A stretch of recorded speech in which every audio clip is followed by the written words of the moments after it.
जिस करबला के हुसैन का आप नारा लगाते हो, आपने कभी उसकी जिंदगी को पढ़ा है? नहीं पढ़ा। जब मदीना के लोग सो जाते थे तो मेरा हुसैन रो रो के अपने रब को याद करता था। बहुत रोया मेरा हुसैन। खाली करबला जाके नहीं रोया मेरा हुसैन, करबला से पहले भी बहुत रोया। और हुसैन के एक बेटे ज़ैनुल आबिदीन है, वो तो इतना रोए कि करबला के बाद लोगों ने में से किसी ने भी उन्हें कभी मुस्कुराते नहीं देखा, कभी नहीं मुस्कुराते देखा। जब हजरत इमाम ज़ैनुल आबिदीन की बारगाह में पानी पेश किया जाता तो आपकी आंख में आंसू आ जाते। कहते इस पानी के लिए अली असगर तड़पा था, यही पानी था जो सकीना पे बंद किया गया था, यही पानी था कि इससे दूर रख के मेरे पापा के गले पे खंजर चलाया गया था। हम तो कॉमेडियां तलाश करते हैं कि टाइम कट जाए। यार हंस के टाइम ना काट। ईमान वाले वो हैं जो रो रो के अपनी जिंदगी गुजारते हैं। और रोना दुनिया के माल की वजह से नहीं हो, रोना अल्लाह उसके रसूल की मोहब्बत में हो। बस मैं इसी बात को थोड़ा सा आगे बढ़ाऊंगा। बड़ी काम की बातें मैंने आपको बताई, एक आदमी भी ना उठे, बड़ी काम की बातें सुन ले, बस थोड़ी सी काम की बात। 80 मिनट मैंने तकरीर कर ली, बहुत लंबी तकरीर हो गई, मगर थोड़ा सा सुन ले। एक दिन तो मेरा हुसैन इतना रोया कि हुसैन के साथ ये ज़मीन रोने लगी। एक दिन तो मेरा हुसैन इतना रोया ये आसमां रोने लगा। एक दिन तो मेरा हुसैन इतना रोया कि फातिमा की कब्र में लर्जा आ गया। मालूम है, जब कूफा वालों ने खत भेज के हुसैन को दावतनामा दिया, हुसैन आप कूफा आ जाओ, जब मेरे हुसैन को कूफा वालों ने 300 खत भेजे, और 300 खत मालूम है क्या लिखा था?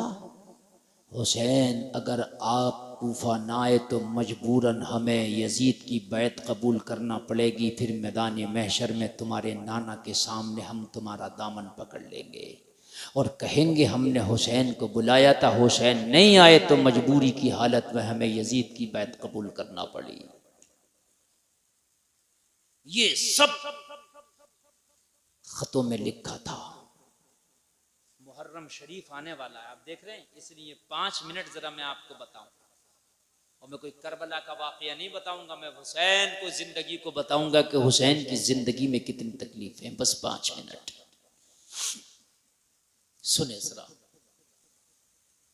हुसैन ने मदीना में खास लोगों से मशवरा किया, लोगों मैं कूफा जाना चाहता हूं। खुतूत दिखाए, ये खत आए, मेरा बुलावा आया। जो सिहाबा थे, हुसैन ने जिनसे मशवरा लिया, सब ने कहा हुसैन कूफा ना जाओ, कूफा के लोग बेवफा है। तुम्हारे बाबा अली को कत्ल किसी और ने नहीं, कूफा के लोगों ने किया था। हजरत अली इमाम थे वहां के, कूफा की जामा मस्जिद के। बेवफा है, कूफा की मिट्टी में बेवफाई है। मौला हुसैन ने फरमाया मेरी किस्मत में शायद यही हो, लेकिन अब मैं कूफा जाके रहूंगा। आखिरी फैसला ले लिया कि मुझे मदीना से सफर करके कूफा जाना है। जलसे में आने वालों जरा तारीख सुन लो अपने हुसैन की थोड़ी सी। सबसे इजाजत ली, मना किया, मगर हुसैन ने कहा नहीं, अली के बेटे ने ठान लिया है कूफा जाना है। मैदान महशर में कूफा के लोगों ने अगर सवाल कर दिया मेरे नाना की बारगाह में तो जवाब क्या होगा? मैंने यजीद से डरना नहीं है, यजीद के दबदबे से मुझे नहीं डरना है, मुझे नाना की शरीयत का पास रखना है। हजरत हुसैन ने जाने का इरादा ही कर लिया। और जाना क्या था, लोगों क़यामत से कम ना था। यार मदीना छोड़ना क्या किसी के लिए क़यामत से कम होगा? अभी हाजी लोग वापस आ रहे हैं हज करके, जाओ किसी हाजी से मिलने के लिए जाना। जलसे में आने वालों, जितने भी हाजी हज करके आए ना, उनसे मिलने के लिए जाना। और गुलफाम के इस जुमले का अंदाजा करना, उन हाजियों से कहना कि तुम मदीना कितने दिन रहे, वो कहेगा 8 दिन या 10 दिन। 40 नमाजों के लिए बस हाजियों को मदीना लेके जाया जाता। कितनी नमाजों के लिए? सिर्फ 40। वो हाजी मदीने में पैदा नहीं हुआ, मदीने में जवान नहीं हुआ, मदीने में उसका घर नहीं, खानदान नहीं, रिश्तेदार नहीं, सिर्फ 8 दिन के लिए मदीना गया था, 8 दिन के लिए। लेकिन इस हाजी से पूछना कि कसम खा के सीने पे हाथ रख के बताना, हाजी बाबा जब तू 40 नमाजें पूरी करके 1 हफ्ते के बाद जब तुझे ये खबर मिली थी कि हाजियों चलो अब मदीना छोड़ के मक्का चलो, तो तेरे दिल की कैफियत क्या थी? खुदा की कसम हर हाजी कहेगा कि जब हमें ये खबर मिली थी मदीना छोड़ना है तो हमारे दिलों पे एक बिजली गिर गई थी। और हाजी ये बताते हैं कि जब मदीना छोड़ रहे थे तो हमारी आंखों में आंसू थे। हर हाजी यही कहता है।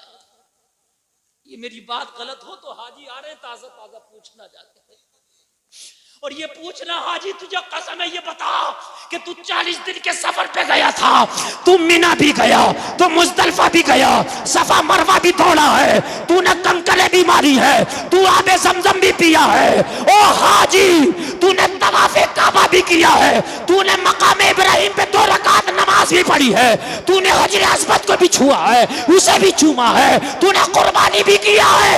सबसे ज्यादा गम तुझे किस बात का हुआ? हर हाजी कहता है मुझे सबसे ज्यादा गम मदीना छोड़ने पर हुआ था। सबसे ज्यादा गम मदीना छोड़ने का हर हाजी कहता है। यार जो 8 दिन मदीना रह जाए वो मदीना छोड़े तो वो चीख मारता है। यार जो 1 हफ्ता रहे 40 नमाजें मदीने में पढ़ ले वो मदीना छोड़ना उसे गवारा ना हो। पाकिस्तान का एक शख्स आया मदीना शरीफ में उम्रा करने के लिए। मदीना शरीफ में बिल्लियां हैं, कभी जाना तो देखना, वहां बिल्लियां पाई जाती हैं। एक बड़ी खूबसूरत बिल्ली थी, देखा और देख करके दिल में चुभ गई। कुछ लोगों का शौक होता है पालने का, सोचने लगा जब मैं अपने मुल्क जाऊंगा तो इस बिल्ली को जरूर ले जाऊंगा। लोगों, उस शख्स का बयान है कि उसी रात जब मैं सोया तो ख्वाब में मोहम्मद रसूलुल्लाह का दीदार हुआ। ख्वाब में दीदार हुआ और नबी गुस्से से चेहरे को फेरे हुए हैं। चेहरा नहीं करते इसकी तरफ, गुस्से से चेहरे को फेरे हुए हैं। अर्ज की या रसूलल्लाह क्या खता हो गई कोई गुलाम से? आका गुस्से से चेहरे को फेर क्यों लिया? मुस्तफा ने फरमाया तूने दिल में इरादा किया मेरे दर पे रहने वाली बिल्ली को लेके जाएगा, उसने शिकायत की है आका इसे समझा दो, मैं आपका दर नहीं छोड़ना चाहती, मैं आपके टुकड़ों पे पलना चाहती हूँ, मैं यही जीना चाहती हूँ, यही मरना चाहती हूँ, आका मैं आपकी चौखट नहीं छोड़ना चाहती हूँ। आला हजरत ने भी कहा है तेरे टुकड़ों पे पले गैर की ठोकर पे न डाल, झिड़कियां खाएं किधर छोड़ के सदका तेरा। झिड़कियां खाएं किधर छोड़ के सदका तेरा। यार बिल्ली नबी का दर छोड़ना गवारा ना करे। 40 नमाजें पढ़ने वाला हाजी नबी का दर छोड़ना गवारा ना करे। जिस हुसैन की सारी जिंदगी की नमाज़ें मस्जिद नबवी में हुई हूं उसको मदीना छोड़ना कितना मुश्किल हुआ होगा। कलेजे पे हाथ रख के सोचो एक बार। खाली करबला सुन लेते हो, करबला रोते हो, रोने की बात भी आंखों में आंसू आते हैं यार। लेकिन जरा मुझे बताओ जिस हुसैन की पैदाइश मदीना में, जिसका बचपन मदीने की गलियों में गुजरा हो, जिसकी जवानी मदीने में गुजरी हो, जो नाना के रोजे के सामने जो है अपनी जिंदगी गुजारा हो, लोगों वो हुसैन ने जब मदीना छोड़ा होगा तो बताओ क्या दिल पे गुजरी होगी, कोई इसका अंदाजा भी नहीं लगा सकता। हुसैन की रुखसती मदीना से कुछ इस तरह की है। अपने सारे घर वालों को मेरे हुसैन ने तैयारी का हुक्म दे दिया।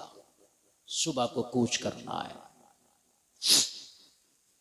5 मिनट, अगर 4 मिनट इजाजत हो तो बयान कर दूं। ये नींद तो नहीं आ रही ना? हाँ, तो बस सुन लीजिए, मेरी मेरी मेरी चाहत है कि मैं बयान कर दूं, वरना मैंने तकरीर उतनी कर ली ना जितनी मुझे करना थी, मैंने उससे भी ज़्यादा कर ली। ये आपकी मोहब्बत है, मैं 1.5 घंटा बोल चुका हूँ, बस 5 मिनट या 4 मिनट सुन लें। मेरे हुसैन ने अपने घर वालों को सबको कहा कि तैयारियां करो। सारे घर वालों ने सामान बांध लिया। उन घर वालों में अली असगर भी है, उसमें ज़ैनुल आबिदीन भी है, उनमें सकीना भी है, बहन ज़ैनब भी है, भांजे आनो मोहम्मद भी हैं। मेरे हुसैन ने अपने घर वालों को सबको कहा सुबह निकलना है, सब इकट्ठा हो जाओ। सब इकट्ठा हो गए, सबने जाने की तैयारियां कर ली। रात आई, ईशा की नमाज पढ़ के हुसैन ने सबको तलकीन कर दी, थोड़ा सा आराम कर लो, सुबह ही सफर करना है। सब आराम करने लग गए, थोड़ा थोड़ा अपने अपने बिस्तरों पे चले गए। रात का आलम, मदीने के लोग अपने अपने बिस्तरों से जाके लग गए। परिंदे भी अपने घोंसलों में जाके आराम पजीर हो गए। जानवर भी अपने अपने आशियानों में आके आराम में लग गए। नबी का नवासा राकिब दोश मुस्तफा खून अली, जन्नती जवानों का सरदार, आधी रात सारे घर वाले आराम में है। मेरा हुसैन उठा, जन्नतुल बकी में माँ के मज़ार फातिमा ज़हरा की तुरबत पे जाके पहुंच गया। ये मंजर क़यामत से कम न था। हाजी 40 दिन के बाद मदीना आए तो चीख मारता है, जिस हुसैन का नाना मदीने में हो, जिस हुसैन की माँ फातिमा का मज़ार मदीने में हो, जिस हुसैन का भाई हसन मुजतबा मदीना में हो, उस हुसैन का मदीना छोड़ने की बारी आई तो क्या गुजर रही होगी। आधी रात का आलम जन्नतुल बकी के कब्रिस्तान में मेरा हुसैन माँ फातिमा ज़हरा के मज़ार पर है, और माँ फातिमा ज़हरा के मज़ार से लिपट कर, तुरबते बुतूल से लिपट कर मेरा हुसैन अर्ज़ करता है, माँ उम्मत के कुछ शरीरों ने तेरे हुसैन पर मदीने की जगह को तंग कर दिया है। माँ हुसैन ऐसे आलम में आ गया है कि अब मदीने में रहना हुसैन के लिए बड़ा मुश्किल है। सुबह को तेरा हुसैन अब मदीना छोड़ रहा है। रोजाना माँ तेरी तुरबत पे हुसैन की हाजिरी होती थी। रोजाना हुसैन जन्नतुल बकी में आके माँ तेरी तुरबत को देख के दिल को ठंडा कर लिया करता था, लेकिन अब हुसैन को ये मदीना छोड़ना है। माँ हुसैन के लिए दुआ कर दे कि कुर्बला के उस बेआबकिया मैदान में हुसैन से बड़े बड़े इम्तिहान से गुजारा जाएगा। हुसैन से कभी अली अकबर मांगा जाएगा, माँ कभी अली असगर मांगा जाएगा, माँ कभी कासिम मांगा जाएगा। बड़ी सख्तियों से हुसैन को गुजारा जाएगा। यहाँ तो माँ अगर मैं तेरी गोद में रो लिया करता था तो नाना मुस्तफा के कहा करते थे, फातिमा हुसैन को रोने ना दिया करो, मुझे तकलीफ होती है। लेकिन करबला में कोई कहने वाला ना होगा। माँ तारीख ता कहता है कि हुसैन की कपकपी वाली आवाज ने जन्नतुल बकी में ऐसा आलम कर दिया था, ऐसा लगता था कि जैसे फातिमा की कब्र में जलजला आ गया हो। आवाज आ रही थी, बेटा हुसैन मैं तुझसे बेखबर नहीं, मेरे लाल में बाखबर हूं। दिल चाहता है अगर शरीयत की पाबंदियां ना हो तो फातिमा आज भी अपने कलेजे से लगा ले, हुसैन में बाखबर हूं। ये उम्मत के शरीर जितने तेरे खून के प्यासे हैं, कल मैदाने महशर में सब मेरे बाबा की शफाअत से महरूम रहने वाले हैं। बड़ा कयामत खेज मंजर था। लोगों जरा अपनी निगाहों में लाओ, अपनी निगाहों में लाओ इस मंजर को। मेरा हुसैन तुरबते फातिमा को आखिरी सलाम पेश करके, आखिरी सलाम पेश करके विदा हुआ। माँ अभी ये तुरबत देखना नसीब हो या ना हो, माँ अब इस तुरबत पे हुसैन की हाजिरी हो या ना हो, अलविदा। ओ मेरा हुसैन चल पड़ा। सफर बड़ा दुश्वार था, बड़ी मशक्कतें आई सफर में, बड़ी मशक्कतें, बड़ी तकलीफों का सामना करना पड़ा। और ये काफिला मक्का होता हुआ जब उस बेआबोगिया मैदान में पहुंचा जिसे करबला कहते हैं, लोगों हुसैन ने पहुंचकर जब वहां खेमा लगाया तो बहन ज़ैनब ने पूछा था, हुसैन ये कौन सी जगह है जहां पड़ाव का हुक्म दे करके आपने खेमा लगवा दिया है? कहा, ज़ैनब यही हुसैन की आखिरी मंजिल है, यही नैनवा का वो मैदान है जहां अब हुसैन का इम्तिहान शुरू होगा। ज़ैनब यही करबला का वो मैदान है जहां हुसैन के लाशे पर घोड़े दौड़ाए जाएंगे, जहां अली अकबर का कलेजा चीरा जाएगा, जहां कासम की जवानी लूटी जाएगी, जहां ओना मोहम्मद का बचपना छीना जाएगा, जहां अली असगर के हुकूम में तीर मारा जाएगा। ये वही जगह है जहां पर कटे हुए लाशों का तुम्हें पहरा देना है। ये वही करबला है। अल्लाह अल्लाह, वो सनानो तीर की दावत है, वो अली के लाल की हिम्मत है। कभी बेज़बां का गला दिया, कभी नौजवान का जिगर दिया। वो चमन अपना लुटा गए कि बहारे दीन खुदा रहे, न जमा जो रंग बहार से तो लहू भी अपना मिला दिया। ना जमा जो रंग बहार से तो लहू भी अपना मिला दिया।